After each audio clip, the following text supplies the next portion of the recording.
şunu itiraf etmeliyim ki kadın haklarının ihlal edildiği konusunu hemen kavramadım. Çünkü genel edindiğimiz bazı bilgiler var. İşte Cumhuriyet bize her şeyi kazandırdı bilgisi var. Bizim ileri bulduğumuz medeni yasada ailenin reisi kocaydı. Bu korkunç bir durumdu. Yani aile demokratik bir ortam deniyordu ama o demokratik bir ortamda bir reise gereksinim var mıydı? Hem Medeni Kanun'da hem sonra Türk Ceza Kanunu'nda aslında 1920'lerden sonra birçok madde değişti. Kültür değiştikçe yasalar da değişiyor. Ama işte Medeni Kanun'a kadınlara gelince hiçbir şey değişmiyor. 1980 sonrası kadın hareketinin çabaları biliniyor ama ilk Medeni Kanunu kadın erkek eşitliği açısından değiştirme çabası aslında 1957. 2000'de başlayan kampanyanın özelliği bu sefer bütün kadın örgütleri bir araya geldi. Türkiye'nin her yerinden, her siyasi görüşten 200'e yakın kadın örgütü ve bu kanun değişecek ve bizim istediğimiz gibi değişecek ve tam anlamıyla kadın erkek eşitliği sağlanacak şeklinde kampanya başladı. Çok zorlu bir kampanyaydı. 2000-2001, 2 yıl sürdü bu kampanya. Defalarca meclise gittik. Yani bazen benim ayda 3 kere meclise gittiğim oluyordu. Mecliste öyle bir hale geldi ki, öyle bir direnç var ki o süreçte neredeyse teke tek bütün milletvekilleriyle görüşmek durumunda kaldık. Basın da çok yanımızdaydı genelinde ve böylece de 2001'de Medeni Kanun kadınla erkeğe tam eşitlik sağlayacak şekilde kabul edildi. Bizi bazen hiç ciddiye almayanlar da oldu. Yani bir takım uçuk kadınlar geldiler, anlatıyorlar, söylüyorlar ama sonra o kadınlarla birlikte çalışmak zorunda kaldılar. Komisyonlara girdik, komisyonlarda söz hakkı verildi. Başka bir şey daha açtı kadınlar. Sivil toplumun aslında hak ve özgürlüklerin tanınması konusunda ne kadar önemli bir rol oynayabileceğini ve buna kadınlar olarak kadınların nasıl bir öncülük yapabildiğinin de örnekleri oluştu. Feminist mücadeleyle karşılaşmam, öncelikle aile içerisinde yaşadıklarım, ailemle beraber ortak olarak yaşadıklarım, bir kadın olarak bu toplum içerisinde Van'da yaşadıklarım sonrasında sorgulamamla gelişti. Mesela Medeni Kanunu çok kadınlar anlayabiliyor ama mesela çoğu kadın bilmiyordu ki o zaman 2002'de değiştiğini, çalışmak için yani bir para, dışarıda para karşılığı çalışmak için kocadan izin alınması gerektiği gibi yasada böyle bir şey vardı. Kadınlar o yasalardan biraz bilinçli bir şekilde uzaklaştırılmışlardı. Kanunları beraber okumak, anayasal haklarımız, medeni haklarımız, Türk Ceza Kanunu'ndaki haklarımız bunlardır demek çok önemli. Sonra biz işte Van Kadın Derneği'ni kurduk. O kuruluş aşamasında işte ilk gelen başvuru mesela bizi çok etkilemişti. Senet karşılığında kuma üzerine evlendirilmiş bir kadın vardı. Çocuğun kimliği yoktu. Adam bunu evden atmıştı. Sığınma evi yok. Yani ne yapabilir? Hani hakkı nedir? Nereye başvurabilir falan. Biz hani bunları bilmediğimizi fark ettik. Sonra hep beraber işte kadınlarla yasal haklar, anayasal haklar böyle buna çalışma yoğunluğu verdik.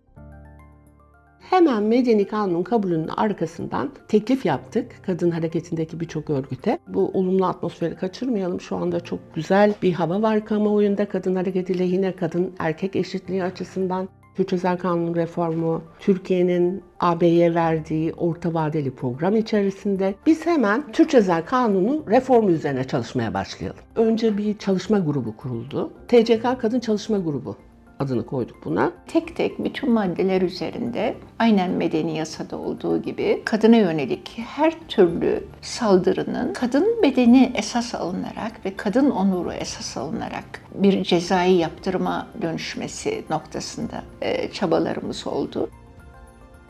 Türk Ceza Kanunu da şöyleydi. Biz kadınlara hukuksal danışmanlık yaptığımız zaman bizim bilincimizle Türk Ceza Kanunu'nun bilinci ve dilinin aynı olmadığını biz de fark ettik. Erkeklerin kurguladığı ahlaki, etik ve onların dünyasına göre kurgulanmış bir ceza sistemi vardı.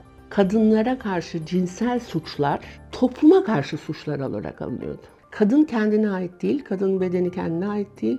İşte babasına, kocasına, erkek kardeşine, hatta topluma ait. Tecavüz edince kadının yaşadıkları falan önemli değil. Onun babası ne yaşıyor, namusu ne oldu? Buna bakarak bu bir suç. Dolayısıyla cezası da böyle tanımlanıyor. Dolayısıyla bütün mahkeme süreci de bu şekilde gelişiyor. Evli bir kadına tecavüz yapılırsa daha ağır, daha fazla ceza alıyor. Çünkü kocası var. Yani o tecavüz kocası demek. Ama kadın yalnızsa, bekarsa niye bekardık zaten. Bir kadının bedensel bütünlüğünü bozacak ve ruhsal bütünlüğünü bozacak bekaret kontrolünün tamamen yasaklanmasını istiyorduk. Biz zinanın boşanma sebebi olmasını gerektiğini ama bir suç olmaması gerektiğini söylediğimizde ne demek ya deniyordu yani. Bize ahlaksızsınız siz, zina mı yapmak istiyorsunuz falan. Kadın bakış açısından Türk Ceza Kanunu TCK tasarısı değişiklik talepleri diye bir kitap hazırladım. 60'a yakın madde var içerisinde. Hazırlanıyoruz, meclise gideceğiz. O sırada Türkiye'de ilk defa muhafazakar bir parti büyük bir çoğunlukla hükümet kurdu. Bize tabii söylenen şey, siz artık bu saatten sonra bu iş bitti. Bu TCK şeye benzemiyor. Medeni kanunda kadın erkek eşitliği 5 aşağı 10 yukarı bir norm. Ama burada işin içine şimdi cinsellik girecek, namus girecek. Çünkü öyle kelimelerle dolu TCK. Partide hiç tanımıyoruz. Olur mu olmaz mı? Ama bir şey biliyorum.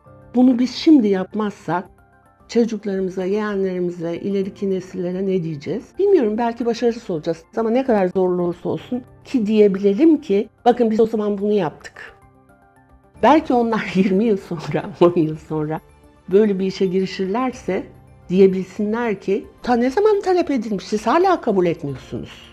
Ortaya çıktı ki o TCK Kadın Çalışma Grubu'yla biz bunu yürütemeyiz. Çok büyük bir kampanya ve çok daha geniş bir örgütlenme gerektiriyor. Ve böylece kocaman bir Türk Ceza Kanunu platformu oluştu. Kadın bakış açısından Türk Ceza Kanunu kampanyası adı altında çalışmaya başladı. Aşağı yukarı 140-150 örgüt vardı bunun içinde.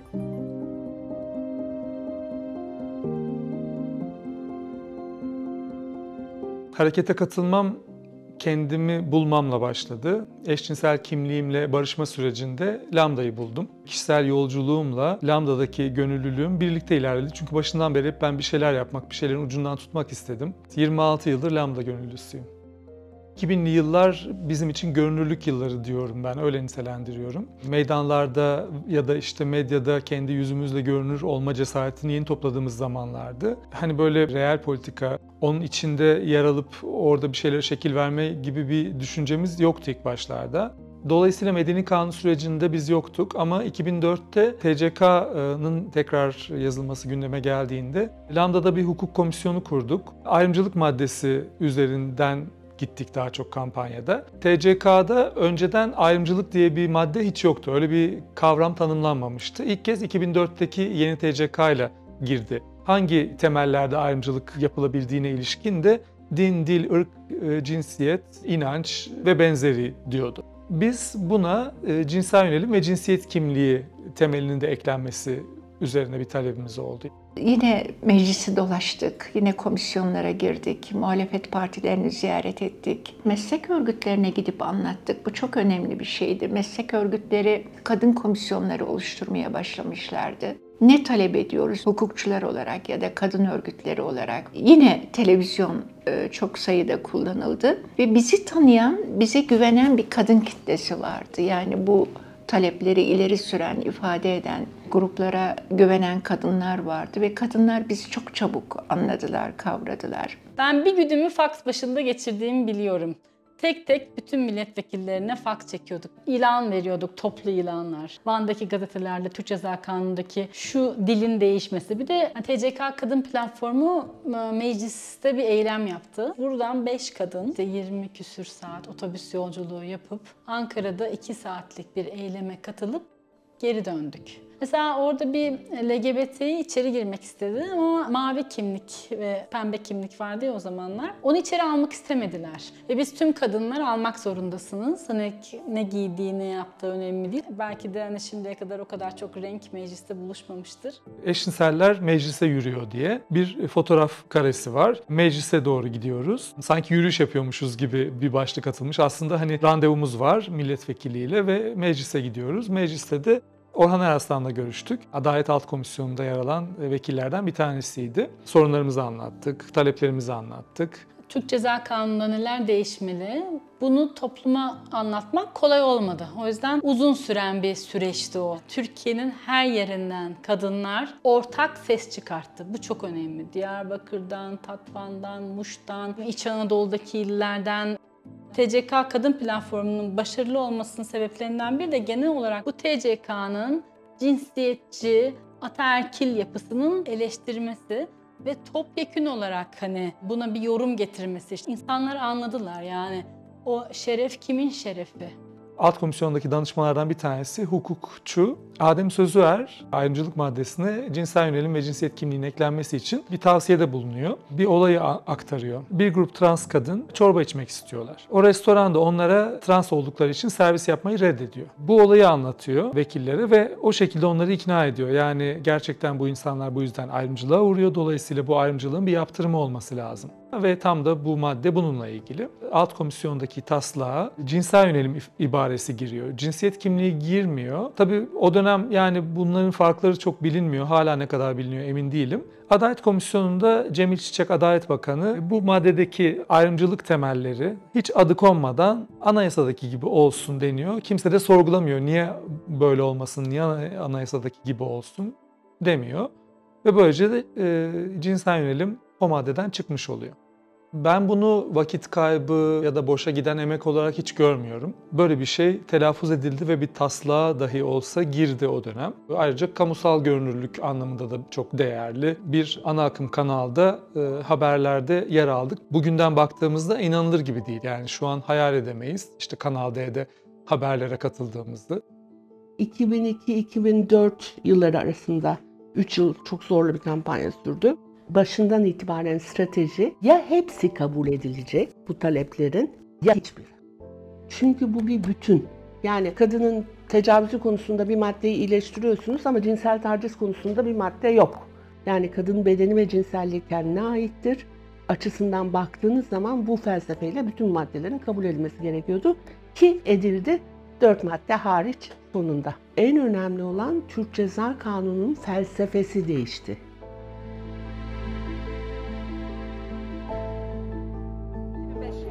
2005'te Türk Ceza Kanunu yürürlüğe girdi. Mecliste onaylanan kanunda pek çok eksiğe rağmen kadın hareketi zinanın suç olmaktan çıkarılması ve evlilik için de tecavüzü suç kabul edilmesi gibi önemli kazanımlar elde etmişti. AKP'nin o günkü tutumu bize bir elma şekeri sunuyordu. Biz TCK'yı kabul ettirdiğimiz için sevinmiştik ama arkasında bir sopası vardı ve bu bugün hala adım adım tırmanıyor.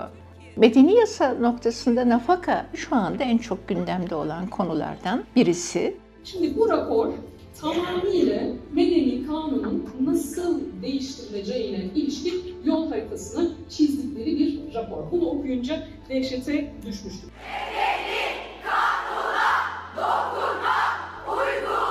Ama kadın hareketinin mücadelesi de tırmanıyor. Yani bizden almak isteyenler var haklarımızı, kazanımlarımızı. Ona karşı direnen bir kadın grubu giderek çoğalıyor. Yani toplum değişti Türkiye'de. Kadınlarda otomatikman artık belki hiçbir dernekle, bir örgütle hiçbir ilişkisi olmasa bile çok daha fazla hak bilinci var. Çok fazla mağduriyet olmasına rağmen çok da fazla eskisine oranla hak bilinci var, hakkını savunmak var. Bedenlerimize, kimliklerimize müdahaleye karşı hayatlarımızın dinsel baskıyla, ahlakçılıkla, makbul olan, olmayan ayrımlarıyla, tacizle, tehditle kuşatılmaması için sadece sokakta değil, işte okulda, evde mücadele ettik. Birbirimizin çaresi olmaya çalıştık. Hiçbir şey geriye gitmez. Yani diyalektik denilen bir şey var zaten. Ne kadar çekerseniz çekin, o önde yürür. İstanbul Sözleşmesi diye bir sözleşme 2011'dir bakın. Bu iktidar imzaladı. İmzalar imzalamazsa ne imzaladığını farkına vardı.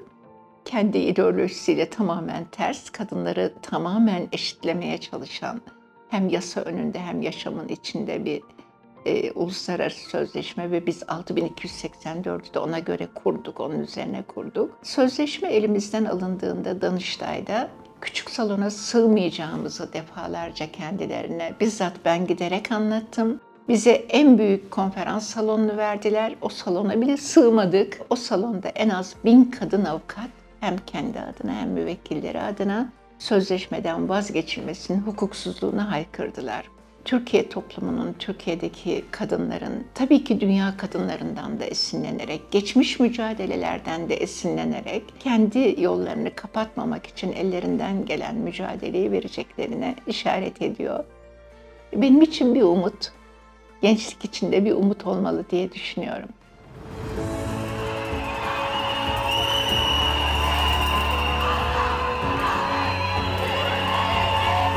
İnsan bir şeylerin ucundan tuttuğu zaman yaptığınız şey ne kadar küçük olursa olsun mücadele ettiğiniz yönde umudunuz perçinleniyor. LGBT artı açısından baktığımda kimlik algımız çok daha güçlü.